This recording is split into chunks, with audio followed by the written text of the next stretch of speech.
C'est dans la cour d'honneur de la préfecture de police que tout s'est joué. Jeudi dernier, il est 12h50, le gardien de la paix est au poste de surveillance, sous un Porsche. Une collègue qui venait de la cour de la préfecture m'a apostrophée, sanglotante et affolée. Elle a affirmé qu'un terroriste se trouvait dans l'enceinte de la préfecture armé d'un couteau et qu'il venait de poignarder plusieurs collègues. Le jeune policier stagiaire se retrouve alors face à Michael Harpon.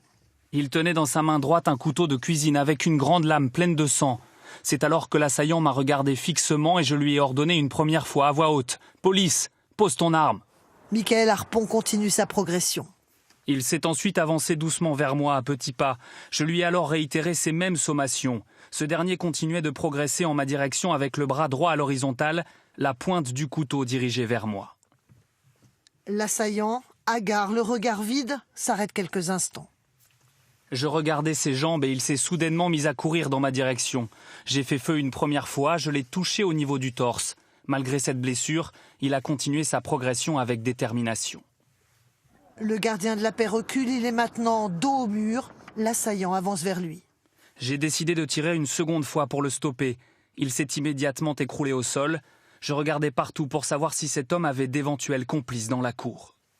L'homme est à terre, son couteau sur le pavé à quelques centimètres. Choqué, quelques heures plus tard, le policier contacte son ancien instructeur et lui pose une question. Est-ce que j'ai bien fait ?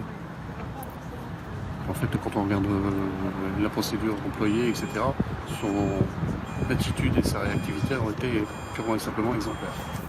Le jeune policier n'a pas voulu recevoir la Légion d'honneur le jour des hommages. Il sera honoré dans quelques jours.